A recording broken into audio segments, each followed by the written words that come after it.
We're here with Ruchi Gupta. I say that right? Mm-hmm. And she is the Vice President of North Houston region of SCORE. Thank you for coming by. It's my pleasure. Thank you. Now, this show that we're doing is about small businesses, and SCORE works with small businesses in conjunction with the SBA at many times. Now, tell me, what is SCORE and when was it established? SCORE is a nonprofit organization, and it is known as the nation's largest network of volunteers who are business advisors and who provide tailored guidance to small business owners. Now, I would say that the bedrock of this organization is these 10,000 plus volunteers who come from a diversity of races, ethnicities, geographies, expertise, tailoring their expertise and tailoring the guidance in accordance to the specific needs of small business owners. So whether a business owner is looking for strategic advice with a small business hiccup, or they may be looking for a complex a solution to a complex business challenge, we are here to help you through your journey. So I would say SCORE is here to help you start your business, develop your business, manage your business, or even exit your business, working with you across industries, across business functions. So specifically speaking about SCORE Houston, this is one of the largest chapters in the United States, one of the most active chapters. We have a pool of 100 plus mentors who come from a variety of industries and business functions, whether it is IT, legal, marketing, finance, international trade, energy, tech, and many more. SCORE provides mentorship in a variety of ways. So our services are popular as in one-on-one mentorship that SCORE mentors provide to the small business owners. You may be a startup enthusiast dreaming of wanting to open your own business, or you may be a fresh founder looking for the right connections and resources. Or you may be an experienced entrepreneur looking to revise your business model or maybe diversify your business. We are here to assist you in every stage or every life cycle of your business. I talked about one-on-one mentorship tailored to your unique needs. We also provide free business tools and resources. We provide high-impact webinars and workshops that are an educational powerhouse for small business owners and entrepreneurs who are looking for the right business guidance. So I would say SCORE mentors are partners, and they are trusted advisors who are there to guide you through your business journey. So this is a very important resource that cannot be missed. You also talked about when did SCORE actually begin. SCORE began its journey in 1964. Wow, it's been around that long. It has been 60 years now. And over the last 60 years, we've been serving as the largest resource partner of the Small Business Administration of the federal government. The foundation, the core foundation is giving back to the community. So you will find volunteers who are experts, industry experts, across the spectrum, freely providing business advice, freely providing guidance, investing their time, their energy, their knowledge for the small business community. So especially speaking about the SCORE Houston chapter, we work hand in hand with the SBA Houston District Office.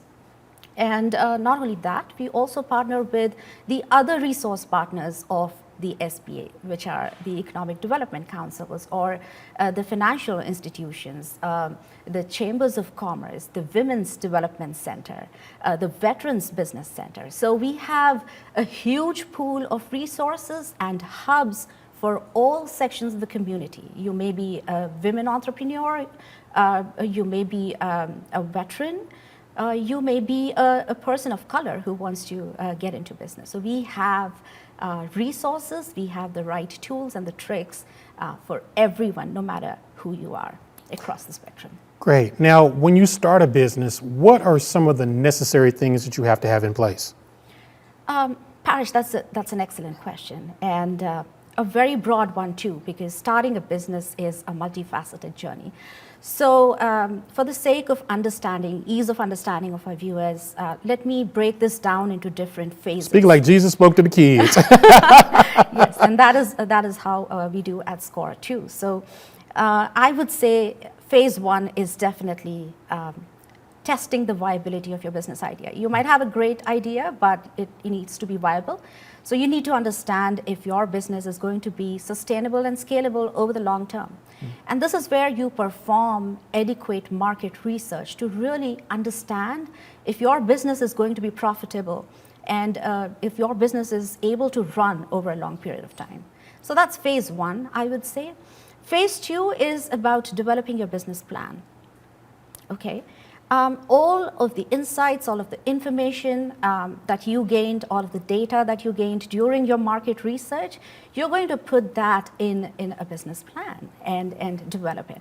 So I would say, in my personal opinion, there are three important pillars that really help a business to succeed. The first one would be a great product. And when I say a great product, it would be a product or a service, whatever your business offering is. It has to be really, really good, catering to the market needs. The second pillar is having a skilled team. You need to make sure that you have a great team around you. And the third pillar is a great go-to-market strategy. So I think having a great team, having a great product or service, and a go-to-market strategy. Now, what is that, a go-to-market strategy? Go-to-market strategy is the planning and all of the strategies that you are developing to launch your business into the market.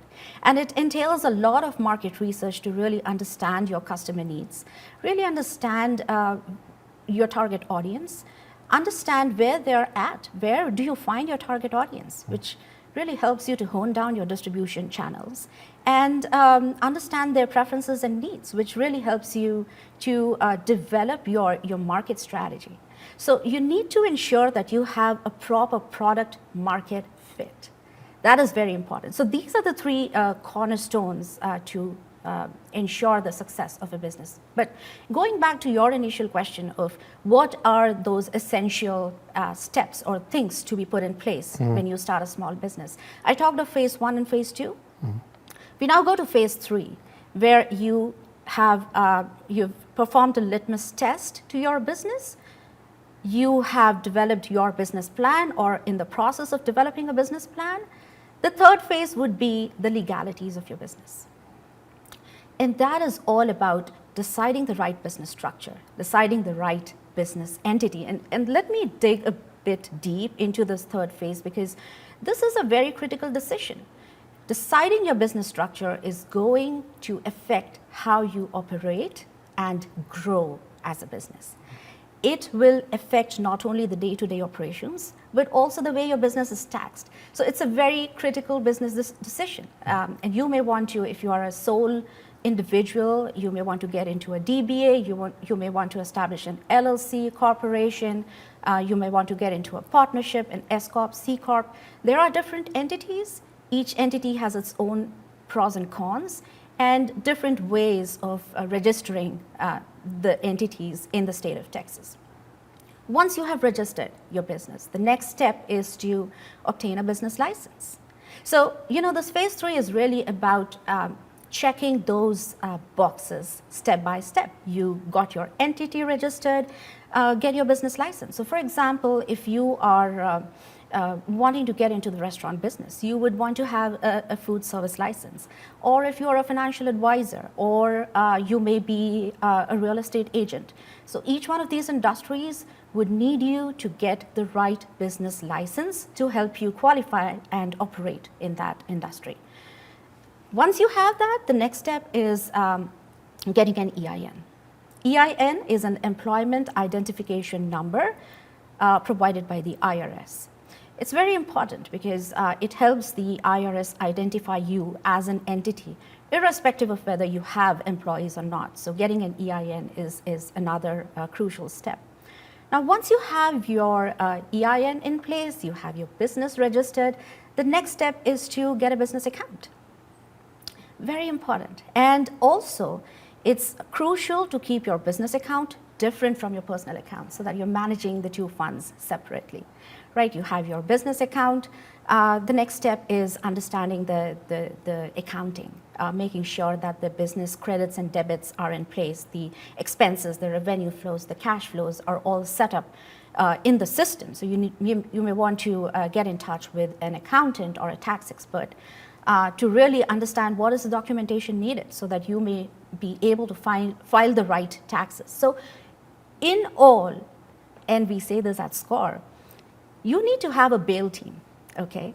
Bail is an acronym for a banker, an accountant, an insurance agent, and a legal team, okay? So each one of these experts would form a team that will help you guide through the process of your business journey and help you make the right decisions. And I would say, reach out to SCORE. SCORE mentors are extremely experienced to help you carve your roadmap to develop your business plan, help you connect with the right resources, especially if you're wanting to start a new business. So we are here to help you. Reach out to us and we will be your trusted advisors. I want to go back a little bit. One of the first things you talked about was research and researching your business. How do you go about doing that? If I want to start a restaurant, if I want to do Chicken Shack or something like that, what is the process to gathering the information of research? I don't know if that's a crazy question or not, I just thought, okay, well, what if you don't know what that is? How do you do that if you've never had a business? How do you research and what do you look for in that particular research? Parrish, I cannot stress enough on the importance of market research to understand your target market. And again, it's a multifaceted journey. So I would say market research is all about understanding and digging deep into the market that either you are in or you want to enter. So it's about extrapolating that data to help you make the right decisions. So find out about the community, basically. Exactly. What community are you in? What's the demographic of that particular community? Exactly. And do they eat chicken? Or do they like Mexican food, or do they like Italian food? Just finding out basically what's around you. I think one of the first things is to really find out if there is a demand for your idea. No, that is so important. You may go into the market, you may launch your business idea and finally get to know that there is no need in the market. They don't want a Chicken Shack. They don't exactly. Want it. They don't want a Mexican restaurant. Yeah, right. maybe they don't want it in that area, or maybe they don't know that you're there. So understanding that demand is very important. Is there a genuine desire in the market to really, embrace the product or service that you are bringing to the table? Really understanding the customer, the target audience. What is your target audience all about? What are their needs? What are their aspirations? Do they want to eat chicken, or do they want to have gluten-free pastries? Or what is it? Are they or do they want to do coffee? Do they want a quick drive-through? Exactly, right. exactly. Okay. So very important to really understand your target market, their needs, their aspirations, their purchasing behavior. Where will you find them? What are they looking at? Whom are they talking to? What is their demographic? So understanding consumer behavior is very important. The other important thing that market research should really be focused on is competition. You need to understand who are some of the other players in the market. And I always say and always tell my clients, competition, don't get scared by competition. They are your educators. Don't take them as competition. Look at them. They have already done half of your homework for you because they have validated your business plan already. They're out there doing what you want to do in the market. You want to decide how you can be different. So understanding competition really helps you carve out a niche for yourself, understand what the current gap is, if any, and develop your competitive advantage around that gap. So understanding the competitors, I would say another important thing is understanding the market landscape, the economic trends, look at the macroeconomic indicators to see what the current trends are. So for example, if you are an technology app company and you want to get into fitness tracking, okay, you really want to understand the target audience, the health enthusiasts or athletes or maybe individuals wanting to improve their health, and seeing the trends in the fitness industry. How many people are actually looking at fitness apps for their health? Is there a demand in the market? And if it is, what is that geographical area? That is also very important if you want to get into a brick and mortar. Very important to understand geography. It really matters because it helps you to carve your market strategy and choose the right distribution channels. So these are some of the things and market research is not a one-time job. It's an ongoing thing. It has to be consistent, has to be persistent, and it is that guiding compass for your business. It helps you, develop the right direction because customer needs change, customer trends change, the economic trends keep changing. Your demographic will change. People might move out of that neighborhood, Yeah. and different types of people will move into that neighborhood. Yes, absolutely. So Why do some businesses fail? Parrish, again, this is something which is, the answer is again very diverse. There are diverse reasons why businesses fail, not one single reason. There may be many reasons why a single startup fails. I would say one of the primary reasons is not having the right product market fit. You'll be very surprised. I was looking at data, some time back, and I found out that 90% of businesses fail. 90% of startups, I'm talking about startups, fail 10% in the first year of their launch. And from year 2 to year 5, around 70 to 80% of startups fail. Wow. Why is that? That's a huge number. So one of the primary reasons, and there have been a lot of researchers around them, the primary reason is, of course, not having a need in the market. Maybe the market is already saturated. You have not really researched your target market. You have not understood what the customer really wants. You have not tapped into the market need. That is one of the reasons. The other reason may be not having a robust business plan. Your business plan needs to be really robust. It needs to be adaptable and flexible. It is a living document. The business owner always needs to remember it's not like a one-time thing. It has to be adaptable, it has to be flexible, catering to the changing needs of the market. What type of flexibility is needed with that? So I'll give you a simple example. For example, if you're talking about market timing, maybe this is not the right time to bring that business or bring that product or service into the market. Maybe you are coming in too early, or maybe you're coming in too late. That could be detrimental to your business. So making sure that the timing is right, and also adapting to the customer needs. The demographics. Maybe your target audience you thought your target audience was between 20 to 40.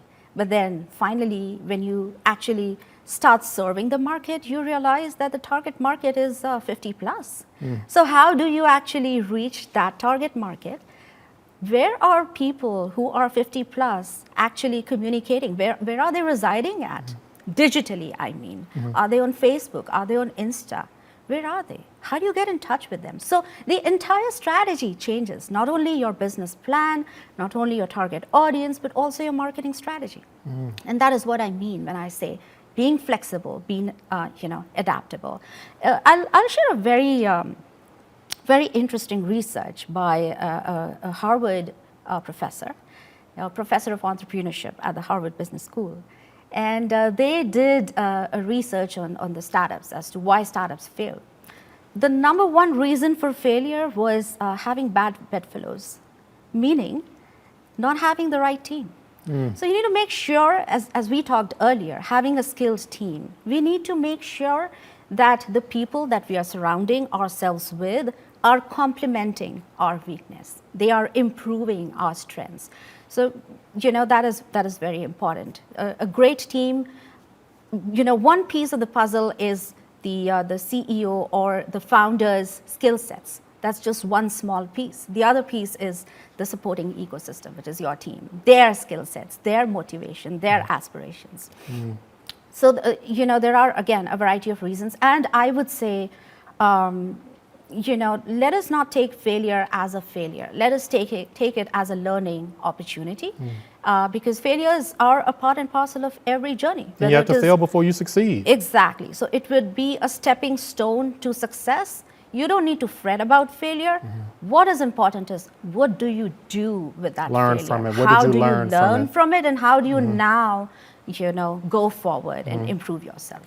Now, we talked earlier, and I was asking you, the general consensus to me is big business runs America, right?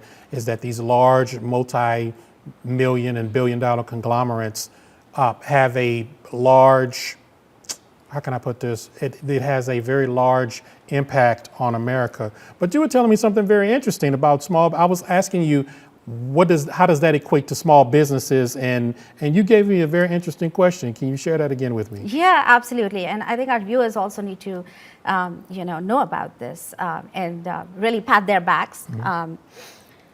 99% of businesses in America are small businesses. Wow. So it's not the conglomerates, it's not the big tech that is running the nation's economy. We need to get that clear. It is the small businesses who are running the national economy. They're the actual backbone of our economy, small businesses. Exactly. They are the backbone. They are the wealth creators. They are the job creators. They are the ones that are forming businesses. So I'm so proud, coming back again to SCORE, so proud to say that SCORE has been playing a huge role in nation building, because we are empowering these small businesses, providing them with the right advice, guidance, mentorship, tools, resources. So I would say small businesses that haven't yet, tapped into this resource, they should definitely reach us out. Okay. Now, how do you keep up with the turns and the twists of your market? How exactly do you do that? Parrish, again, I think this is an excellent question and something that we don't talk about much. We do talk about market research, but things change. I mean, I'm thinking about just Houston and a lot of the other major cities. Yeah. They're going through regentrification. Exactly. Yeah. Exactly. Hey, the white folks are moving back into the inner city. Yeah. And that's and that's significant, because that changes your demographic. If you had a Chinese restaurant and you had a chicken shack, that changes, because that might not be the demographic that likes that. How do you keep up with those particular changes? Yeah, it's very important to be on the top of competition, again, top of what is happening in the market. One of the major ways is, understanding the customer. Get hold of the customer. The customer is the king. You need to understand that. Pay attention to the customer. So if you're already into the market, you're already a business that has launched, and you're serving a set of customers, then I would say you're literally sitting on a gold mine of your target market, because you have that customer list, right? Pick up the phone, talk to those customers, understand how you have been able to serve them, understand what more they expect from you, and prepare your list and see if there are any themes, any characteristics, any loopholes. Try to fill that gap. Interact with them on social media. Interact with them on social media. So go back to the customer. And again, if you have not yet launched your business, maybe conduct surveys, send out questionnaires, interview focus groups, try to interview potential customers or clients of your competitors to really understand. Talking and conversing with your customer really, really helps you hone down your business plan. The other important thing is to, subscribe to newsletters. You need to be on the top of industry trends. You need to really understand what is happening in technology. What are the new skill sets that you need to be embracing and imbibing?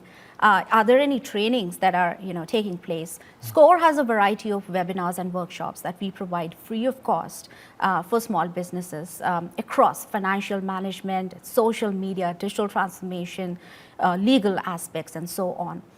So attend these webinars, attend these workshops, attend trade shows, conferences. One of the other important things that I really, advise to my clients is networking. It's very important to be able to shake hands with people, especially coming out of the pandemic when everything was virtual. now people are wanting to get on their feet, they're wanting to touch you, they're wanting to exchange cards, they're wanting to talk with you. Right. So take advantage of this changing ecosystem. That, again, going back to adaptability and flexibility. So networking is very important, especially in Houston. Houston has been this exploding hub and ecosystem of innovation and entrepreneurship with so many different industries coming here. It's the energy sector, it's the largest port, right? You have this great consortium of accelerators, incubators. You have academic institutions. We are at Houston Community College, Center. HCC is doing a great job empowering small businesses. And it's not like going back to academia again. It's not about that. It's about rewiring your system. It's about going back and tapping into those resources and connecting with your peers. So educational institutions like the HCC, like the U of H, some of the private institutions like Goldman Sachs, they have great small business programs. So you go through a program, there's a SURE program by the University of Houston. There's a business plan competition by HCC. Be a part of this ecosystem. There is always going to be takeaways for you. You're always going to learn something from your peers, from your mentors, from your advisors. Come to SCORE. Take advantage of mentors. I always talk about the chambers of commerce. They are a great resource. So there are local chambers of commerce for every county. You may be in Tomball, there's a chamber of commerce. You may be, in Spring, there's a chamber of commerce. So connect with them, attend their networking events. That will really help you understand about the market, and it will help you be on the top of what is happening in the market, top of your competition, and it really help you develop that business plan. How has social media changed the landscape of small businesses? Because I know it's a way to interact with your customer. You have to pay attention to likes. That's why likes are so important in social media. And comments as well, because if somebody gives you a bad comment on your food, you have to take that seriously because other people are reading it. Exactly. I think this is a huge revolution of sorts where technology is feeding into digital and social media, and digital that again feeding back into technology, each of these different entities feeding into each other. So again, one of the ways of keeping yourself in touch with what's happening in the market is being digitally savvy, embracing technology, going on social media. 70% of consumers make their purchasing decisions on social media. Wow. They are on Facebook, they interact with their mobiles, they look at reviews. Reviews are a great way to really understand if I want to go and buy this product or not. Because that will influence people who don't know you. Exactly. And it's a great way of keeping tap of information, accessing information, keeping it at your fingertips, free. Without any subscription, without any investment into buying magazines or buying industry reports. So there's something called sentiment analysis. And the people who are digitally savvy will really understand what this is all about. It's about tapping into social media to understand the sentiment of the customer, understand what are the conversations that are taking place, to really understand what the customers of your competitors are talking about. Are they really happy with their products? Or are they, cribbing about something? Are they wanting something more? And maybe that is a gap in the market that you could come and fill. So I think social media plays a very, very big role in business development and success. And finally, how do you guys work in conjunction with the SBA? SBA is the Small Business Administration of the federal government. And as I said, SCORE is the largest resource partner of the SBA. SCORE, over the last 60 years, SCORE has been serving more than 11 million small business owners and entrepreneurs. If you look at the SCORE Houston chapter statistics, we advised more than 5,300 unique businesses just last year, training more than 15,000 businesses through webinars and workshops. So we hold hands with our local SBA team.